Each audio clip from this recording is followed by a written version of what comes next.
My day got off to a very unusual start. Alaikum salam. Yeah, going somewhere? Yeah. Yes. Which area exactly? Sorry? Which area exactly? This We want to just see. Yeah, it's not allowed for the single people. Family. Family. Family better. Because when you say only a couple is allowed, it sounds very weird. It's better to say for family. For family. Respectable. It's more respectable to say only family is allowed. Okay. I think. But they allow visitors. That's I don't know what visitor. He's a visitor. Yeah. They don't allow locals. I'm not local. Okay. You have exception for that. Yeah, I'm not local. Okay. Which couple kizat couple? Couple kizat couple? Girlfriend, boyfriend? Why'd you bring us here? Huh? Kenan like no? Oh, দেখার লাগিয়া Kana kita দেখতাম? couple ওখানে যাটনি কেন মাঝে? We just came to this place and we were stopped by the security guard. So we said we just want to have a look around, and he said only couples are allowed here and children. This should be called the Romancing Village. Check it out. It should be called the Romancing Village. He did let us come in the end, but apparently this is restricted to the locals. So the locals are not allowed in this place, only tourists. And if you are a local, then you've got to be as a couple or with a family. This place was stunning, and I was told that it looks even better at night. This futuristic city, a marvel of modern engineering, is a melting pot of cultures, much like its neighbours in the UAE, just oozing with elegance.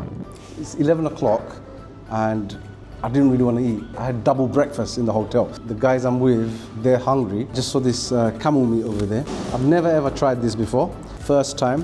Camel meat looks much like the beef lamb curry that you typically get. Here we go, bismillah. The meat is very tough. It's very spicy. It's quite nice. I think the cooking is nice. It's something that we won't get in England. Awesome. If you're ever in Qatar or any of the Arab countries and get a chance to try camel meat, you've got to try it. But I must say one thing, we're in a Bangladeshi restaurant here, so this has been cooked with the Bangladeshi cuisine and the Bangladeshi customer in mind. So, you know, depending on where you try it, you might try an Arab dish or something like that, it will taste different. But as for a camel meat curry with the Bangladeshi spices, I would give it 10 out of 10. I love it.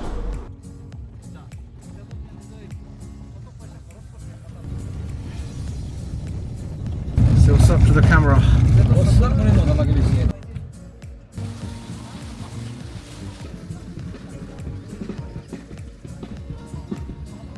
Everything Qatar looks like just made in the last few years. They keep you very clean. Yeah. What kind of things are here? There's a lot of activities. They've got an amphitheatre to walk. That way you can have a look. They've got a lot of beaches here, family beaches. At the moment they've got a few exhibition and shows. I think they have a car show maybe. And they're getting prepared for the National Day, which will happen in a couple of weeks' time.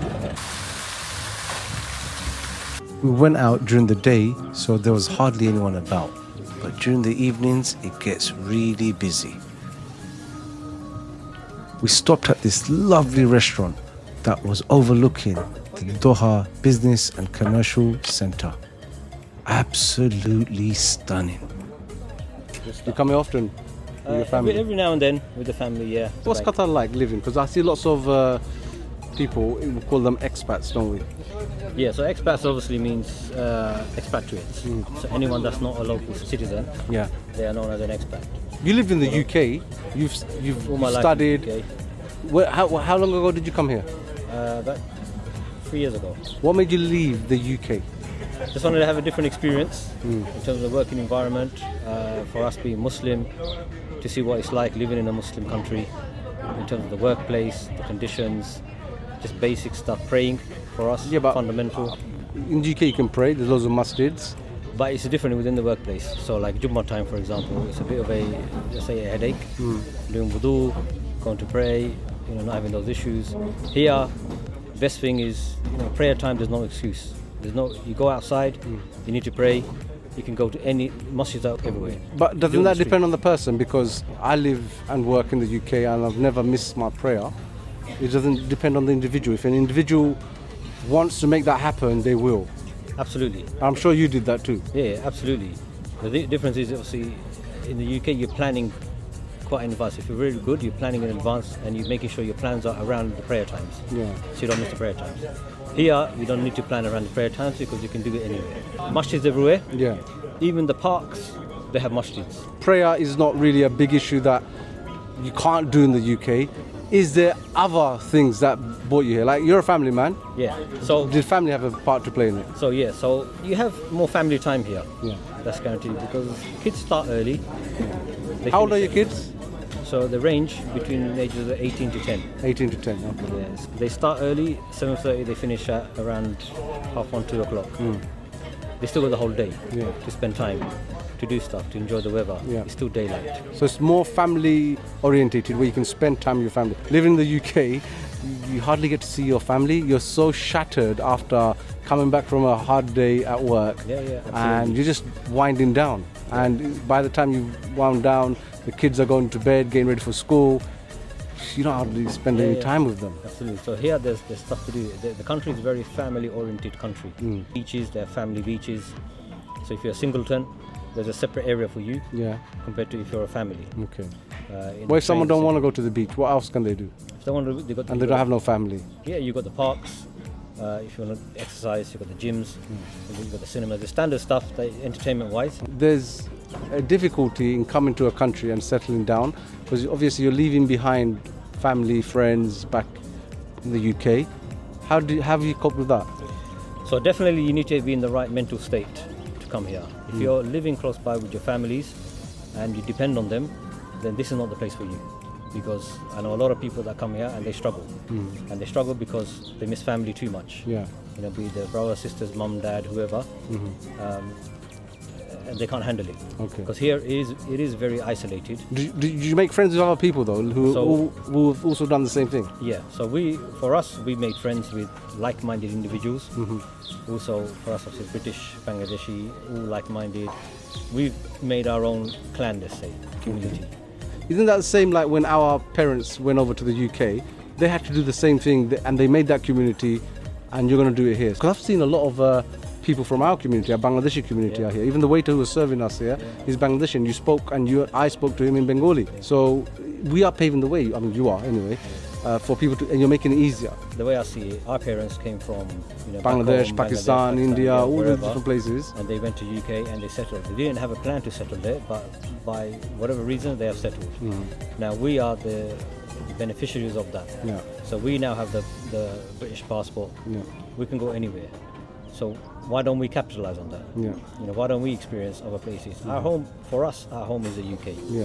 This is the thing. Yeah, you were So- saying something about people can't really live here long term beyond 65 or something. Yeah, so they have age limits here. I think 60, 65. I can't remember exactly. Okay, the something date, like that. the So age. beyond that, what happens? They have Beyond to- that, then that's it. You can't stay here. you can't stay here. Yeah. But that's, you see, I look at that and I think, right, you spend all your life building some sort of life here, you've established yourself, and then you reach 65 and then what? What if you uprooted yourself from wherever you came from, whether that be the UK or wherever else? It's hard to go back. Yeah, so this is why you have to make plans in place with everything. You have to have a contingency. Here, we know the situation. They've been clear. If you come to a position that you're now 60 and you're struggling, okay, now I need to leave, then that's your fault. You know, the government has been clear cut. This is our requirements to be here. You work, you get sponsored, you are here. You reach an age limit. We may continue, we may not. There's no guarantee. Okay. But you need to have plans in place. And what's your contingency? My contingency, Can you share that? Anything you want to I share? think you got a spare bedroom, right? Yeah. Yeah. What about safety? Crime, safety, that sort of stuff. Safety, alhamdulillah, is very, very safe here. Yeah. In fact, if you realised or not, I didn't lock the car. You didn't? I got my bag in there, you know. Yeah, don't worry. Everything's fine. I think your passport and everything is fine. Your credit card, all the rest of it. Well, it would be there. Yeah, it'll be there, 100%. And the thing is, you can leave things here on the table and you can disappear. Yeah, I heard that. An hour or two. People say that about places like Dubai and the UAE Yeah. in general. So it's the same Same here. here, same here. That's the thing. Are the laws strict? Is that why people don't do anything? The laws are very strict. So this is one thing here that being in a Muslim environment, the laws are very strict. Yeah. If you get caught doing some sort of criminal activity, your residency is cut. Yeah. You go back and you're banned from this place. So do they want to take that risk of not being able to support themselves, their family, by doing something very silly of stealing? They gain a lot of benefits being in a country, living in an environment like this, and they don't want to do anything to jeopardize that. Exactly. And I think most people, because I've seen lots of people from different places, they're not all Muslims. Yeah. The hotel I checked in at, there was a man named Peter, and Peter's not a Muslim name, and I see people from different places all across the world, and they seem very happy here. Yes. Because if you look at some of the news or what the mainstream media shows about places like Qatar is like very strict. It's so infringes on person's human rights or all of these nonsense things. I don't see that here. No, you Right? don't. I see people who are very happy to be here, and they're enjoying life here. And look at them, I'm envious. I wish I could be in a place like this, honestly. Inshallah, one day, man. Inshallah. We'll get there. Yeah. Let's enjoy our drinks before it gets warm, because it's quite warm here, and we've ordered some drinks. This is actually winter period. by the Yes, way. it's winter. It's quite warm. winter. I mean, I'm able to wear my hoodie, but I can imagine what it'd be like in the summer. That must be one downside, though. The weather. summertime it gets really It all extreme. can be a good thing and a bad thing. Yeah, it can be extremes, but at the end of the day, you know, this is part of this country. You know, you have what do you rather have, extreme heat or extreme cold? You know, and that's the choice you need to make. So going back to that incident where we were stopped by that security guard, I've just found out from my friend who actually lives here and is also from the UK, is that there could be another reason behind it, and this reason makes more sense. Because initially I was quite taken aback and I drew my own conclusion, which I believe now to be wrong. One of the people that was with us was somebody who lives in this country.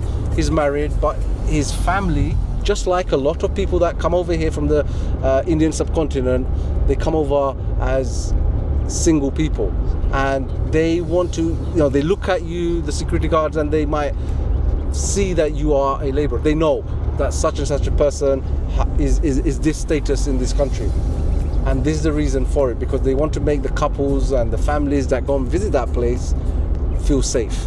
Unfortunately, sometimes it can happen where young single men who are away from their families and are around, people, maybe women and men with their wives, they might make them feel uncomfortable.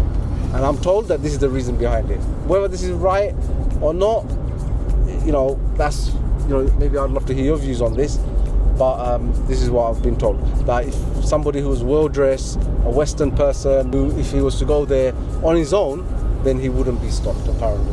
Maybe I should test it out by going there by myself, but then again, I do look a bit scruffy as well, so I might be stopped too.